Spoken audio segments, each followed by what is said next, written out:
to witness the first surety bond issue that is taking place.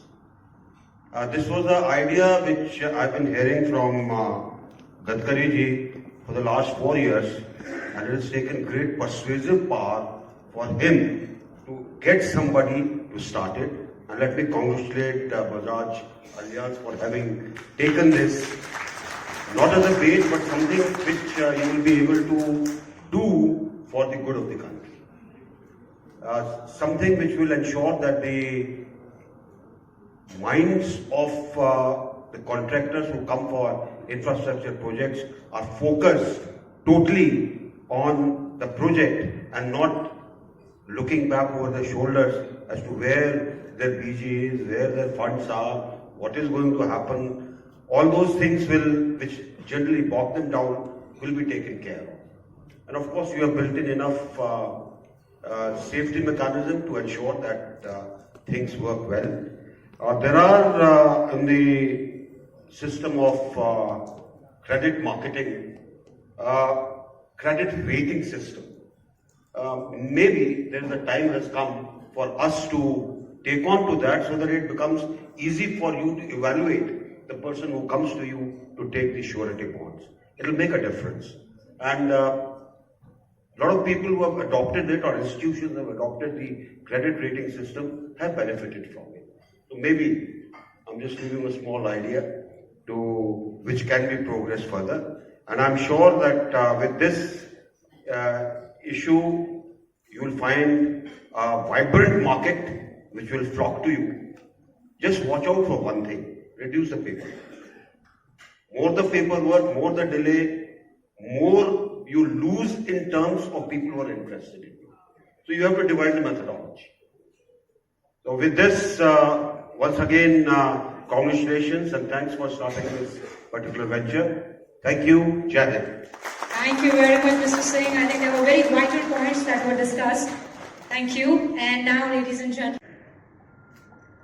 Even I like people who can take the wrong decisions, but I dislike people who don't want to take the decisions. कभी कभी इसमें बहुत देरी हो गई है, पर देर से क्यों ना हुआ, इसके बाद आगे का काम आप थोड़ा गतिशीलता करें, यही आपको हाथ जोड़कर मेरा अनुरोध है कि फाइनेंस मिनिस्टर ने पार्लियामेंट में बजट में डिक्लेयर करने के बाद इतना समय लगना, एक बार मैंने उनको कहा कि उन्होंने भी लगातार फॉलो किया। अभी अच्छे अध्यक्ष आए, उस समय अध्यक्ष भी नहीं थे और क्या प्रॉब्लम थे मुझे पता नहीं। नीलेश ने भी बहुत बार, मेरे मित्र हैं कॉलेज के, तब से उन्होंने भी खूब कोशिश की। एनएचए में काम करते समय इंफ्रास्ट्रक्चर में सबसे पहला प्रॉब्लम आता है लैंड एक्विजिशन का, यूटीडी शिफ्टिंग का, फॉरेस्ट एनवायरनमेंट क्लियरेंस का।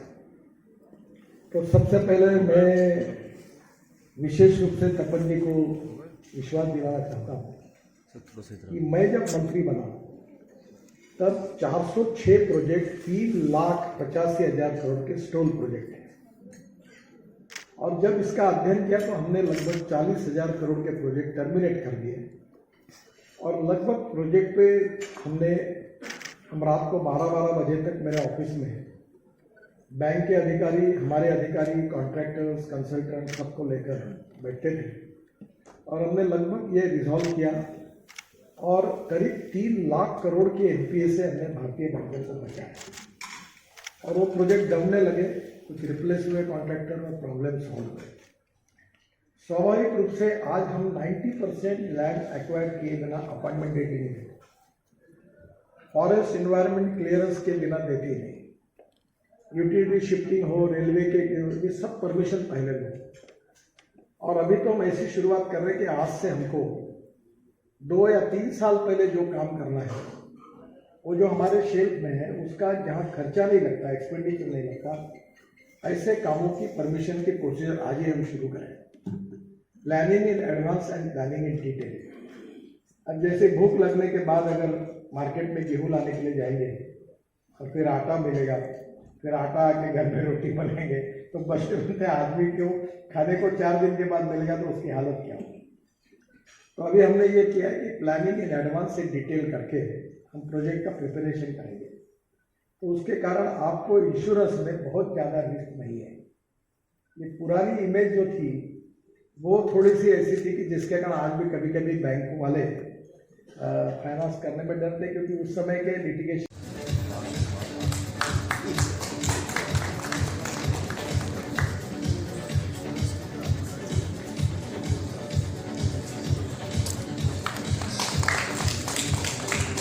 Thank you very much.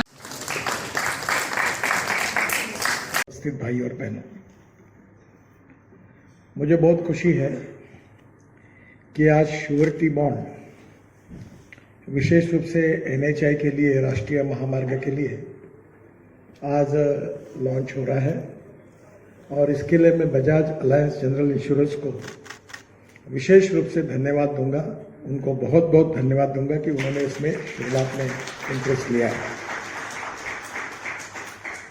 मुझे याद है कि करीब 4-4.5 साल पहले बैंकों के चेयरमैन की मीटिंग मैंने मुंबई में ली थी। तब प्रोजेक्ट्स डिले होते थे, और प्रोजेक्ट्स डिले होते थे इसमें अनेक से कारण थे, पर एक साल फाइनेंशियल क्लोजर नहीं होता था, एक साल बैंक गारंटी नहीं मिलती थी, और बैंक गारंटी मिलती थी तो जितने रुपए उतने रुपए बैंक में डिपॉजिट करने पड़ते थे। तो इसके कारण कॉन्ट्रैक्टर को भी बहुत तकलीफ होती थी। अगर यही पैसा वर्किंग कैपिटल करके अगर वो यूज करते हैं तो कॉन्ट्रैक्ट में काफ़ी काम भी कर सकते थे। तो उस मीटिंग में जब मैं इसकी चर्चा कर रहा था तो उस समय स्टेट बैंक के चेयरमैन रजनीश कुमार, इन्होंने मुझे सुझाया कि वर्ल्ड में इस प्रकार के श्योरिटी बॉन्ड्स, ये बैंक गारंटी के बजाय एक अच्छा अल्टरनेटिव है, और आप इसको अगर उपयोग में लाएंगे तो आपका ये प्रॉब्लम सॉल्व होगा। रजनीश कुमार जी ने मुझे बताने के बाद मैं काफ़ी इसके पीछे पड़ा, और मैंने फाइनेंस मिनिस्टर से भी चर्चा की, और उन्होंने अपने बजट में आज से 2-3 साल पहले, 2 साल पहले या 3 साल पहले ये भी डिक्लेयर किया कि हम इसको लॉन्च कर रहे हैं। मैं धन्यवाद दूंगा हमारी अभी ये थॉमस देवासी है, हमने थांबत ले, क्योंकि वो बेचारे, हमारे मराठी में गीत है, कोणाच्या खांद्यावर कोणाचे ओझे, तो आपके ऊपर बोझा नहीं है। पर ये जो insurance regulatory and development authority of India है, इन्होंने 3 साल इसको बहुत गहरा किया, और 3 साल के बाद, 3.5 साल के बाद उन्होंने अनुमति दी। नीलेश ने भी बहुत प्रयत्न किए, और मेरे सेक्रेटरी गिरिधर जी भी आपके यहाँ थे, इन्होंने भी बहुत फोन किए। अब नए लोग आए, पंडा साहब अच्छे, आप अच्छे हैं, और जिन लोगों ने हमको इतने गतिशीलता से काम किया, और 3-3.5 साल हम पीछा करते रहे, इसलिए आपको धन्यवाद देता हूँ। Even I like people who can take wrong decisions, but I dislike people who don't want to take the decisions. कभी-कभी इसमें बहुत देरी हो गई है, पर देर से क्यों ना हुआ, इसके बाद आगे का काम आप थोड़ा गतिशीलता करें, यही आपको हाथ जोड़कर मेरा अनुरोध है कि फाइनेंस मिनिस्टर ने पार्लियामेंट में बजट में डिक्लेयर करने के बाद इतना समय लगना, एक बार मैंने उनको कहा कि उन्होंने भी लगातार फॉलो किया। अभी अच्छे अध्यक्ष आए, उस समय अध्यक्ष भी नहीं थे, और क्या प्रॉब्लम थे मुझे पता नहीं। नीलेश ने भी बहुत बार, मेरे मित्र हैं कॉलेज के, तब से उन्होंने भी खूब कोशिश की। NHI में काम करते समय इंफ्रास्ट्रक्चर में सबसे पहला प्रॉब्लम आता है लैंड एक्विजिशन का, यूटिलिटी शिफ्टिंग का, फॉरेस्ट एनवायरनमेंट क्लियरेंस का। तो सबसे पहले मैं विशेष रूप से तपन जी को विश्वास दिलाना चाहता हूँ कि मैं जब मंत्री बना तब 406 प्रोजेक्ट 3,85,000 करोड़ के स्टोल प्रोजेक्ट हैं, और जब इसका अध्ययन किया तो हमने लगभग 40,000 करोड़ के प्रोजेक्ट टर्मिनेट कर दिए, और लगभग प्रोजेक्ट पे हम रात को 12-12 बजे तक मेरे ऑफिस में बैंक के अधिकारी, हमारे अधिकारी, कॉन्ट्रैक्टर्स, कंसल्टेंट सबको लेकर बैठते थे, और हमने लगभग ये रिजॉल्व किया, और करीब 3 लाख करोड़ के NPA से हमने भारतीय बैंकों को बचाया, और वो प्रोजेक्ट दबने लगे, कुछ रिप्लेस हुए कॉन्ट्रैक्टर, और प्रॉब्लम सॉल्व हुए। स्वाभाविक रूप से आज हम 90% लैंड एक्वायर किए बिना अपॉइंटमेंट देते नहीं देते, फॉरेस्ट इन्वायरमेंट क्लियरेंस के बिना देते ही नहीं, यूटिलिटी शिफ्टिंग हो, रेलवे के ये सब परमिशन पहले दो। और अभी तो हम ऐसी शुरुआत कर रहे हैं कि आज से हमको 2 या 3 साल पहले जो काम करना है, वो जो हमारे शेल्फ में है उसका जहाँ खर्चा नहीं लगता, एक्सपेंडिचर नहीं लगता, ऐसे कामों की परमिशन की प्रोसीजर आज ही हम शुरू करें। Planning in advance and planning in detail. अब जैसे भूख लगने के बाद अगर मार्केट में गेहूं लाने के लिए जाएंगे और फिर आटा मिलेगा, फिर आटा आके घर में रोटी बनेंगे, तो बचते बनते आदमी क्यों खाने को 4 दिन के बाद मिलेगा तो उसकी हालत क्या होगी। तो अभी हमने ये किया है कि प्लानिंग इन एडवांस से डिटेल करके हम प्रोजेक्ट का प्रिपरेशन करेंगे, तो उसके कारण आपको इंश्योरेंस में बहुत ज़्यादा रिस्क नहीं है। ये पुरानी इमेज जो थी वो थोड़ी सी ऐसी थी कि जिसके कारण आज भी कभी कभी बैंक वाले फाइनेंस करने में डरते, क्योंकि उस समय के लिटिगेशंस काफ़ी पड़े हैं, वो भी हमने रिजॉल्व किए हैं। और इसलिए स्वाभाविक रूप से आप ये जो इंश्योरेंस कर रहे हैं, मुझे नहीं लगता कि कोई प्रोजेक्ट में आपको कोई तकलीफ होगी। ये बहुत सिक्योर्ड बिजनेस है, और जिस प्रकार से भी हमने हमारी सिस्टम को जिस प्रकार से बदला है, तो स्वाभाविक रूप से ये अड़चन नहीं आएगी। और इसलिए और एक इम्पॉर्टेंट बात है कि NHAI में और हमारे सिस्टम में और एक बात हमें करनी है, वो है रेटिंग ऑफ कॉन्ट्रैक्टर्स। बीच में हमारे फाइनेंशियल और टेक्निकल क्वालिफिकेशंस काफ़ी स्ट्रांग थे, तो कुछ कम लोग ही काम कर पाते थे। जब मैंने आग्रह से इसको इतना डाइल्यूट कर दिया कि फिर मुझे ध्यान में आया कि बहुत ज़्यादा हो गया, 30-30, 40-40 तक के बिलो जाके कॉन्ट्रैक्टर काम करने लगे, और उसके कारण भी कुछ क्वालिटी के प्रॉब्लम है, फिर थोड़े कम किए। पहले ये सिस्टम थी कि 6 या 7 लोग क्वालिफाई होते थे टेक्निकली, और फिर 5 स्टार होटल में मीटिंग होकर पैकेज अपने आप में बांट के कार्टेल करके एक बांट लेते थे। अभी बैठे सब कॉन्ट्रैक्टर हैं, उनकी सच बात बोलना मेरे लिए ठीक नहीं है, तो वो कार्टेल करते थे।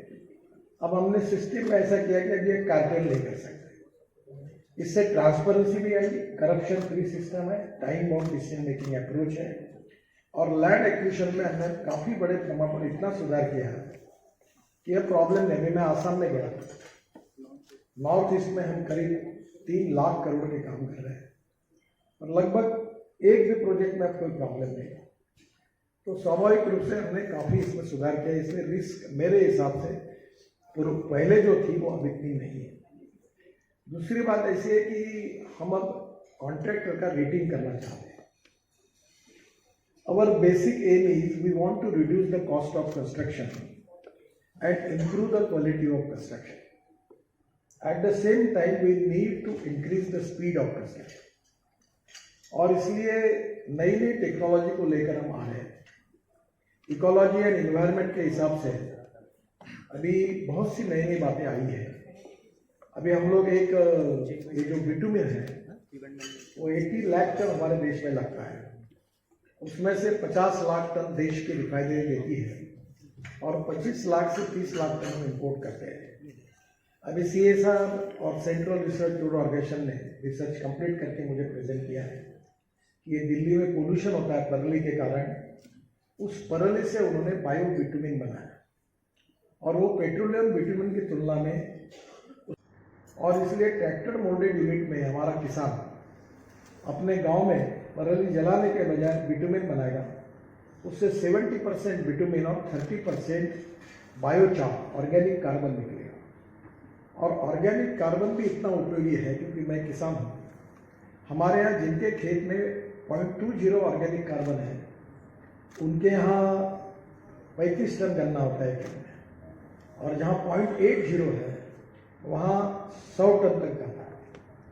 तो अभी मेरे यहाँ अभी 80 टन एकड़ में गन्ना हुआ, क्योंकि मैंने अपने खेती में ऑर्गेनिक कार्बन को बढ़ाया। तो कंपोस्ट में हम ऑर्गेनिक कार्बन ऐड करेंगे तो वो भी उससे बाय प्रोडक्ट निकलता है। तो कहीं ना कहीं waste to wealth and knowledge to wealth, ये दोनों पे हम काम करें। अभी जो टायर्स है, वो टायर्स में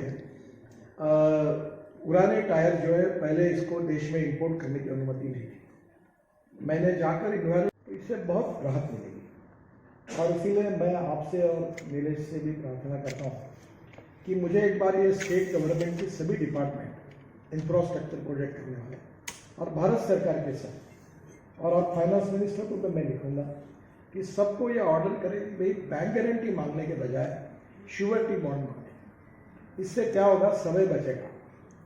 और बैंक में जाकर पूरा डिपॉजिट देकर फिर करना, इसमें काफ़ी तकलीफ होती है। तो ये नेचुरली एक नया बिजनेस इंश्योरेंस वालों को मिलेगा। आप आए हैं, वैसे बाकी भी कंपनी आएगी, कंपटीशन होगी। डॉक्टर साहब, जब तक कंपटीशन नहीं होती तब तक प्रीमियम कम नहीं होता। इंश्योरेंस का यही है कि जब और कंपनी आएगी तो उसका प्रीमियम कम होगा, पर फिर भी बैंक में 2% बैंक गारंटी के लिए जो कष्ट पड़ते थे उसके तुलना में ये आसान है। और एक के बजाय 7 कंपनियां हो जाएगी तो प्रीमियम भी कम होगा। तो ये वैसे भी इनका बिजनेस मिलाने के लिए रिजनेबल ही प्रीमियम होगा, पर अल्टीमेटली ये मार्केट कंपटीशन पे डिपेंड करेगा। तो मुझे बहुत खुशी है कि जो हम लोग प्रधानमंत्री जी का जो सपना है कि $5 ट्रिलियन की इकोनॉमी बनाना और आत्मनिर्भर भारत बनाना, उसमें इंफ्रास्ट्रक्चर डेवलपमेंट बहुत आवश्यक है। और इंफ्रास्ट्रक्चर डेवलपमेंट में हमारे जो कॉन्ट्रैक्टर्स हैं उनको काम करते समय जो डिलेज जिन जिन बातों में होते हैं उसको कम करना, और उन्होंने काम की स्पीड को बढ़ाना। और अब हम 40 किलोमीटर कर रहे हैं, हमको 7 किलोमीटर पर डे करना है। हम ग्रीन एक्सप्रेस हाईवे बना रहे हैं और एक एक हाईवे जो है सभी तो अभी तो 27 हाईवे बना रहे हैं। और मुझे बहुत खुशी है कि हमारी इतनी अच्छी स्पीड है कि नेचुरली अब लोगों को इसमें से और एक फायदा हम आपका करेंगे, जिसके लिए आपने हमारे आभार मानने चाहिए। हम अच्छे रोड बना रहे हैं तो हवाई जहाज से जाना लोग बंद करेंगे। आपको पता होगा कि मुंबई और पुणे के बीच में मैं जब मंत्री था तभी आपको होने वाला है। केवल आप फायदा बहुत कमाइए, आई नो दैट। क्योंकि राहुल बजाज जी मेरे अच्छे मित्र हैं, कभी बात होती थी तो बोलते थे ये बहुत अच्छा काम कर रहा है संजीव। यही है कि प्रॉफिट कमाना कोई गुनाह नहीं है, पर जब स्वाभाविक रूप से बिजनेस भी होगा तो कंज्यूमर के भी इंटरेस्ट को प्रोटेक्ट करना ये भी होता ही है, ये भी आपकी तरफ से होगा। और हमारे कॉन्ट्रैक्टर की जो स्पीड बढ़ाने में आपके यहाँ ये आया है, इससे होगा। एक छोटी केवल मेरी रिक्वेस्ट है कि इसका जो प्रोसीजर है आप एक बार तैयार करिए और उसके पूरे कंडीशन के साथ जब उसने अप्लाई किया तो मुझे लगता है कि उसका इंश्योरेंस जल्दी दीजिए। वो बैंक जैसा फिर आपके यहाँ भी महीनों तक जैसे रेगुलेटरी अथॉरिटी काम करती है वैसा आपने शुरू कर दिया तो बहुत प्रॉब्लम आएगा। तो आप इसको कोई ऐसा मैकेनिज्म तैयार करिए, सिस्टम तैयार करिए कि ये जल्दी होगा। और मुझे विश्वास है कि आने वाले समय में ये बहुत बड़ा बिजनेस मिलेगा।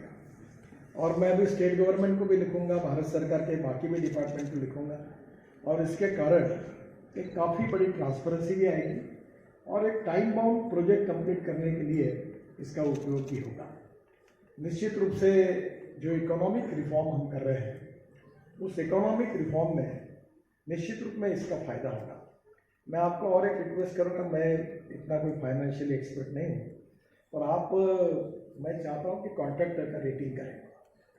तो मैं जब MSME का मंत्री था तो मैंने 5 मुद्दे निकाले थे कि 5 साल का टर्नओवर, 5 साल का इनकम टैक्स का रिकॉर्ड, 5 साल का GST का रिकॉर्ड, 5 साल में गवर्नमेंट का कोई नोटिस मिला के वायोलेशन किया है क्या, और 5 साल में उसकी balance sheet, profit and loss account.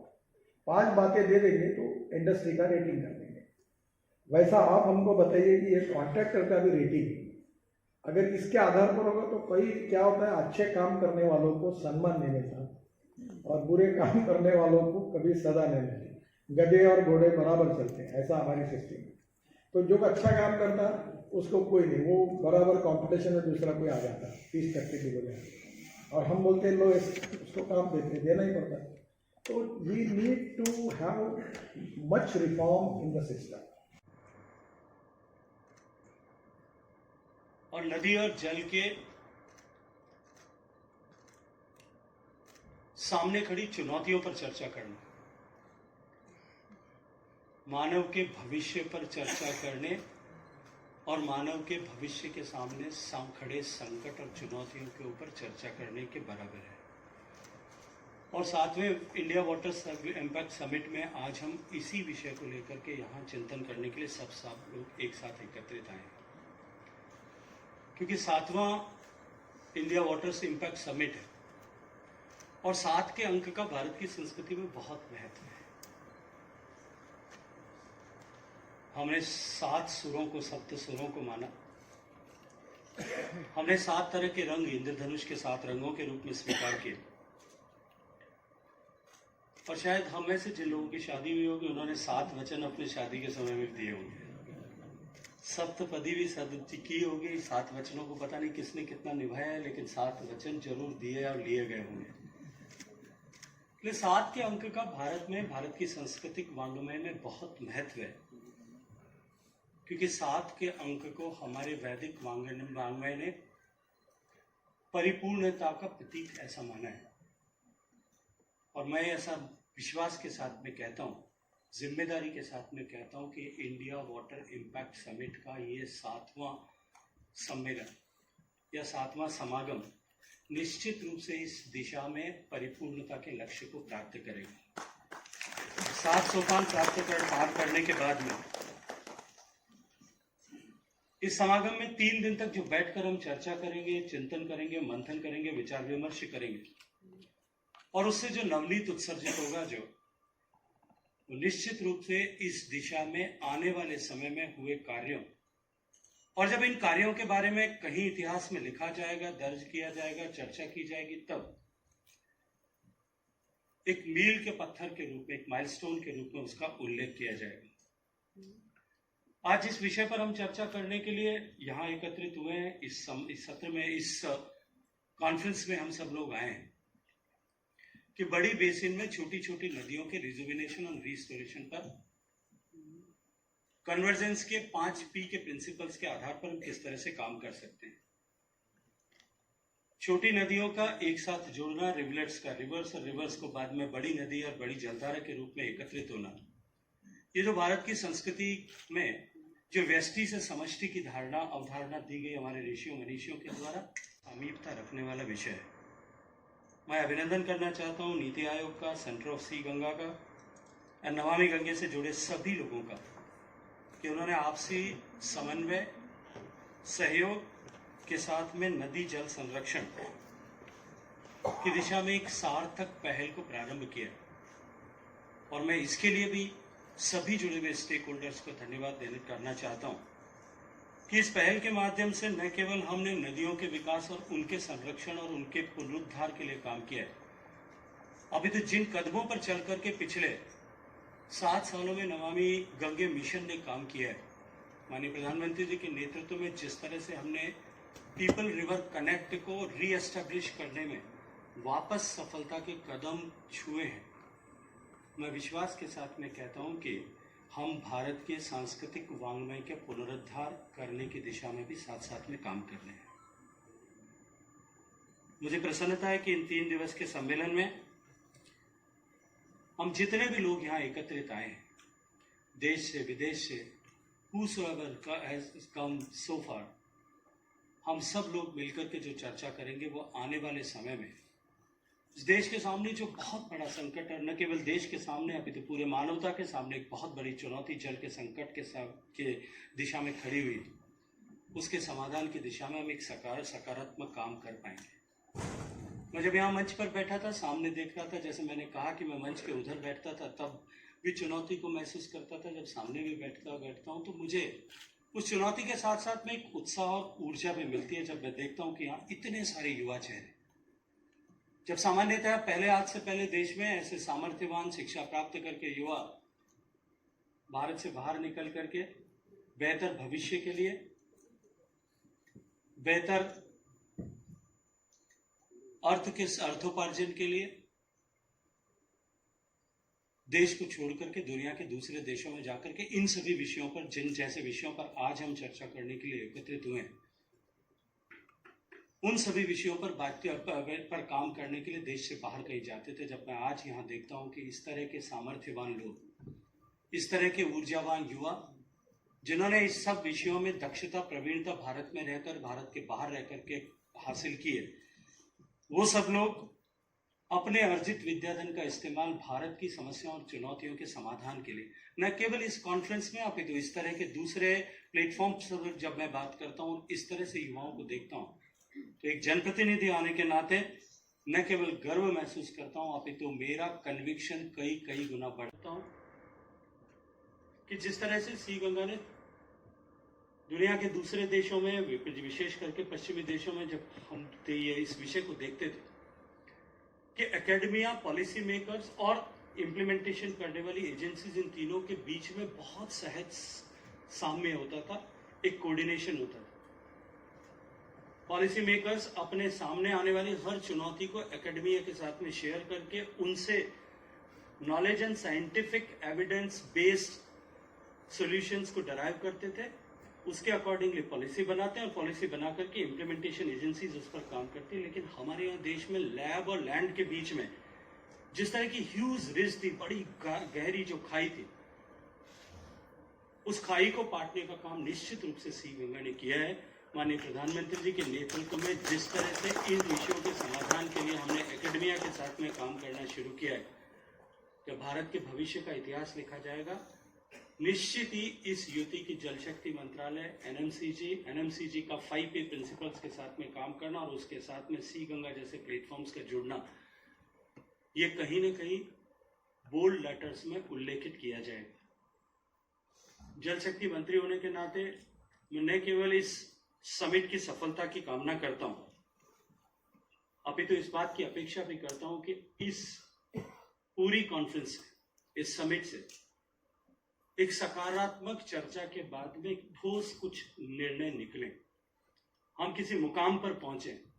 और उसकी सफलता तभी होगी, केवल मुकाम तक पहुंचे तभी नहीं, उसकी सफलता तभी होगी जब वो वापस मंच पर बैठे हुए लोगों के माध्यम से, पॉलिसी मेकर से लेकर के इम्प्लीमेंटर्स तक के माध्यम से धरातल पर भी उतरे और साकार और मूर्त रूप ले सके।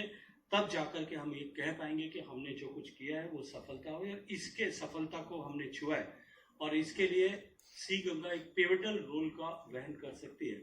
हम सब मिलकर के इस दिशा में इसे सफल बनाने के लिए काम करें, ऐसी मैं इस कॉन्फ्रेंस से अपेक्षा करता हूं। हम सब जानते हैं भारत गंगा और गीता का देश है और प्रकृति के विभिन्न घटकों के प्रति भारत में जिस तरह से श्रद्धा का भाव था, हमारे ऋषि और मनीषियों ने जिस तरह से जो कुछ देता है उसको देवता के रूप में पूजने का विधान किया था, हमारे ऋषियों मनीषियों ने जिस तरह से सामान्य मानवी को ऐसे जीवन प्रदाता घटकों के साथ में जोड़ने के लिए धर्म के तंतु का सहारा लिया था, उसे करके पूजने का विधान किया था। गंगा को, यमुना को, नर्मदा को, गोदावरी को, कावेरी को, देश की किसी भी छोटी बड़ी नदी, उस क्षेत्र में रहने वाले लोगों के लिए वो माँ के बराबर श्रद्धा का पात्र भी थी। और जिस तरह से माँ के आंचल की पवित्रता, शुचिता बनाए रखना हर एक पुत्र का कर्तव्य था, उसी तरह से समाज का हर एक व्यक्ति हमारे ऐसे नेचुरल रिसोर्सेज का, विशेष रूप से हमारे जल संसाधनों का, उसी पवित्रता के बचाए रखने के भाव के साथ में संरक्षण भी करता था। यह हमारी सांस्कृतिक अस्मिता और बोध का प्रतीक था। हमारे सारे मूल्य, परंपराएं और मान्यताएं इसके साथ में जुड़ी हुई थी और नमामि गंगे मिशन ने एक बार फिर उन सब मूल्यों को वापस जीवित करने की दिशा में निश्चित रूप से काम किया है। नदियों के प्रति, जल संसाधनों के प्रति हमारा ये जो भाव है, ये केवल आस्था का विषय नहीं था, अपितु क्योंकि ये जानते हुए हमारे ऋषियों मनीषियों ने कि ये हमारे जीवन का आधार और इनके बिना जीवन की कल्पना करना असंभव है। लेकिन क्योंकि ये जानते थे कि तकनीकी माध्यम से या किसी ज्ञान की दृष्टि को, ज्ञान के माध्यम से गूढ़ ज्ञान को सामान्य मानवी को समझाना असंभव होगा, इसलिए धर्म के माध्यम से, धर्म के तंतु से, जैसा मैंने कहा, उन्हें जोड़ने का विधान किया गया था। लेकिन आज का युग जो है वो धर्म की बजाय अर्थ प्रधानता का, आर्थिक प्रधानता का युग है। इसलिए माननीय प्रधानमंत्री जी ने मिशन नमामि गंगे को एक नया डायमेंशन देते हुए अर्थ गंगा की परिकल्पना हम सबके सामने नेशनल काउंसिल फॉर गंगा की मीटिंग में कानपुर में दी थी और उसके बाद में एनएमसीजी उस दिशा में काम कर रही है।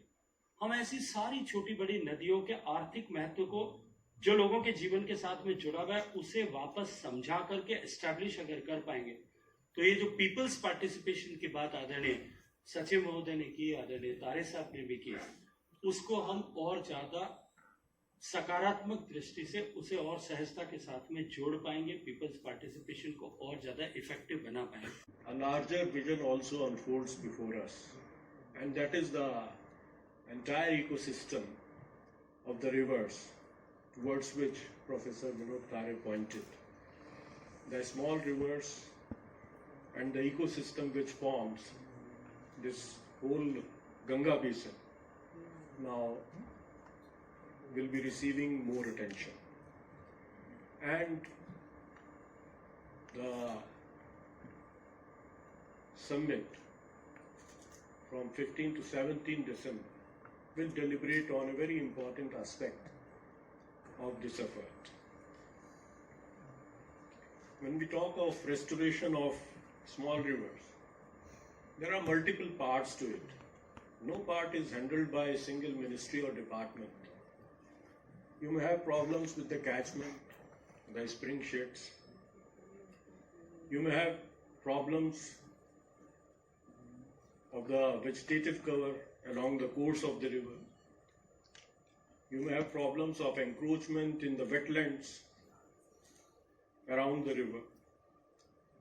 When the river passes through cities, you have the problem of severe pollution. And then all along the course of the river, you have to have sustainable practices in farming and in other matters. So if you really look at the river health, it encompasses several different things, and different agencies and different efforts have to come together to deliver the result which is desirable, which is our objective. A few months ago, I was in Pune to look at a project, Mula Mutha project, which we are implementing there. I thought that when this project is implemented, the rivers would be clean. And then when I was interacting with the municipality there, I found that there are several other dependencies which need to be done, which need to be accomplished before we reach our objective. For example, now the municipality has added 34 new villages in its fold, and the sewage for that portion also has to be tackled. And they are planning to put up a proposal under Amrit 2. So a new dependency is there, Amrit 2, under the Ministry of Housing and Urban Affairs. Then there is a municipality, Pimpri Chinchwad, from where polluted water comes and joins Mula Mutha. So unless that is tackled, again, you have this problem. वार्ता करते रहते हैं, उनके कई programmes भी यहाँ चल रहे हैं, पार्टिसिपेशन भी है, पब्लिक का जुड़ाव भी है। ये सब होते हुए भी हम देखते हैं कि जिस गति से हमको आगे बढ़ना चाहिए उसमें कहीं ना कहीं हम कमजोर हैं। और इसी दृष्टि से हमने छोटी छोटी नदियों पे काम करना शुरू किया, बिकॉज हमें पता है कि यदि हमको प्लानिंग करना है, किसी भी चीज को समझना है, तो हम ऊपर से देखें तो हमें एक दूरदृष्टि मिलती है। और जब हमने गंगा बेसिन स्ट्रेटेजिक प्लान बनाया तो हमने गंगा को ऊपर से देखा था, पर जब हम जमीनी स्तर पे काम करते हैं तो हमें लगता है कि हम टिप से पिरामिड नहीं बना सकते हैं। यदि हमको पिरामिड बनाना है तो उसका बेस से शुरुआत करनी पड़ेगी। और गंगा नदी यदि हम देखें, और गंगा जैसे हम बोलते हैं, गंगा तो हमारे देश की और इस रीजन की नदियों को प्रतिनिधित्व करती है। गंगा खाली वही नहीं है जो हम सब जानते हैं, गंगा गंगोत्री से निकलती है, गौमुख से निकलती है और गंगा सागर को मिलती है। गंगा इस देश की संस्कृति है, इस रीजन की संस्कृति है। तो सभी नदियां हमारे लिए गंगा ही है। हम साउथ में जाए तो भी गोदावरी में भी नहाते हैं, कावेरी में भी नहाते हैं, तो वहां पे भी लोग कहते हैं मैं गंगा नहाने जा रहा हूँ। नर्मदा में नहाते हैं तो भी हम कहते हैं हर हर गंगे।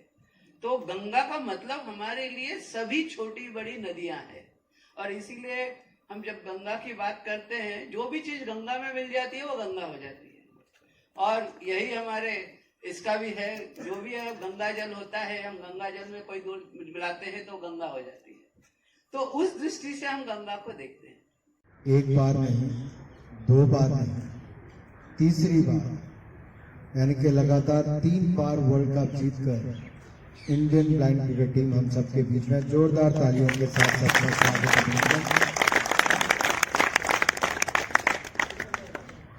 और क्रिकेट में तो हैट्रिक अपने आप में बहुत बड़ा कीर्तिमान है।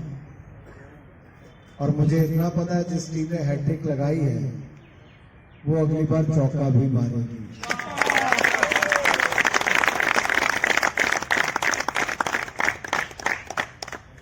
क्योंकि इन खिलाड़ियों में 17 खिलाड़ियों में से 10 खिलाड़ी पहली बार विश्व कप में भाग ले रहे थे।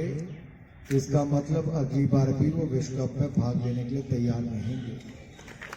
तो अगली बार आप एक्सपीरियंस प्लेयर के रूप में गिने जाएंगे। जीके महंतेश जी से मेरा पहचान बहुत पुरानी है, बीसीसीआई के समय से है। और मैंने इनके प्रयासों की सदा सराहना भी की और प्रयास किया कि किसी न किसी रूप में हम इनकी सहायता भी कर सकें। अभी भी एमओएस निशित प्रमाणिक जी के साथ में बैठकर यही बात कर रहा था कि इन सबका जोश, जुनून और जज्बा देखिए कि विपरीत परिस्थितियों के बावजूद भी सब कुछ अपने पक्ष में कर लेना और विश्व विजेता बन जाना, ये आपकी सफलता, आपकी मेहनत और आपके प्रयासों के कारण ही है। इसके लिए मैं आपको बहुत बहुत बधाई भी देता हूं। हमारी इस पूरी टीम में 4 खिलाड़ी तो फुली ब्लाइंड हैं, 3 पार्शली ब्लाइंड हैं और 4 पार्शली साइटेड प्लेयर्स भी। तो अपने आप में एक बहुत बड़ी चुनौती भी है कि कितने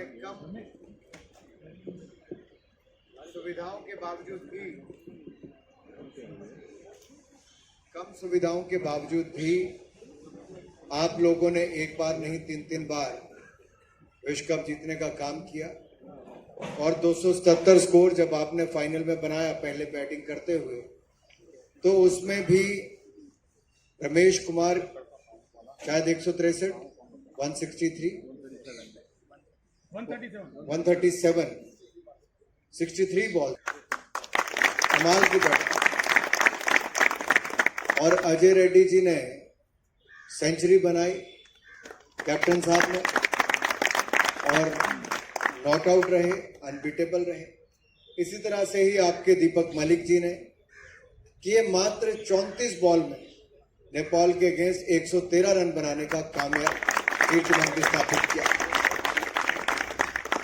और जहां तक मुझे बताया गया कि सन 2008 में आप परिवार के साथ यहां पर शिफ्ट हुए, ब्लाइंड स्कूल गए, वहां पर आपको क्रिकेट खेलने के साथ बताया गया कहां कहां पर होती है। और उसके बाद दीपक मलिक ने पीछे मुड़कर नहीं देखा। शायद 2011 में आपने खेलना भी शुरू किया, इंडियन टीम में भी आए और शानदार प्रदर्शन भी किया। एक के बाद दूसरे खिलाड़ी की उपलब्धियां यहां पर गिनाई जा सकती हैं। मैं तो इतना ही कहूंगा, आपने अपनी ओर से कहीं कमी नहीं छोड़ी है। हमारा भी यही प्रयास रहेगा कि जो कुछ सुझाव और कुछ मांगे एक फेडरेशन की ओर से, एसोसिएशन की ओर से और दूसरा खिलाड़ियों की ओर से यहाँ पर जो रखी गई हैं, हम गंभीरता से उसके ऊपर विचार भी करेंगे, क्योंकि खेलों को आगे बढ़ाने की हम सबकी जिम्मेदारी भी है। इसलिए मैं इतना ही कहूंगा, 2012 था, 2017 था, अब 2022 है। आपने ब्रेक नहीं लगने दी। आप इस रफ्तार को और तेज करते रहिए और अगले विश्व कप भी भारत के नाम पे करते रहिए। इससे पहले भी पूर्व में 14 में किया था। और हमारा प्रयास रहता है कि जैसे जितनी ज़्यादा हो मदद हो सके, इसलिए मैंने कहा कि जो जो बातें आपने सामने रखी हैं उन सब पर हम सरकार में गंभीरता से विचार भी करेंगे, ताकि हमारे खिलाड़ियों का प्रोत्साहन भी हो सके, उनको सुविधाएं भी मिल सके। और जहां तक रिकॉग्निशन देने की बात है, बीसीसीआई के साथ आप अलग से बातचीत कर रहे हैं, भारत सरकार के सामने भी जो आपने मांग रखी है, हम उस पर भी गंभीरता से विचार करेंगे। आप सब आए, एक बार फिर मैं आप सबका बहुत बहुत स्वागत अभिनंदन करता हूं। और खिलाड़ियों के परिवारों को भी, परिवार के जो सदस्य हैं, आपके सहायता सहयोग के बिना ये भारतीय टीम में नहीं पहुंच पाते। अगर आप इनके साथ खड़े नहीं होते तो शायद ये भी हाथ में बैट या बॉल नहीं पकड़ पाते। परिवार जुड़ा, समाज ने आगे बढ़ाया, और मोदी जी की सरकार तो दिव्यांगजन के लिए पहले ही बढ़ चढ़कर भाग लेती है, आगे बढ़कर काम करती है। और मैं आशा करता हूं आप भविष्य में भी भारत के लिए अन्य ऐसे टूर्नामेंट जीत कर लाएंगे।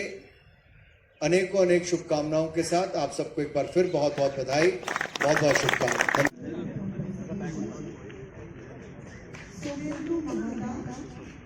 May I now request you to come for consideration. The Vice Captain of the team, Venkateshwara Rao, many congratulations.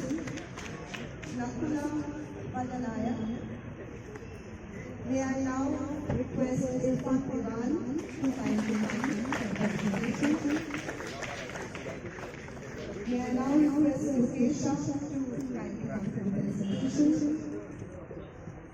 May I now request Kompakti Purva Rao to kindly come for consideration. May I now request Sunil Ramesh to kindly come for consideration. May I now request A. Ravi to kindly come for consideration. May I now request Prakash Jayaramanaya to kindly come for consideration. May I now request Deepak Manu to kindly come for consideration. May I now request Deepak G to kindly come for consideration. Along with you, it gives us immense pleasure to extend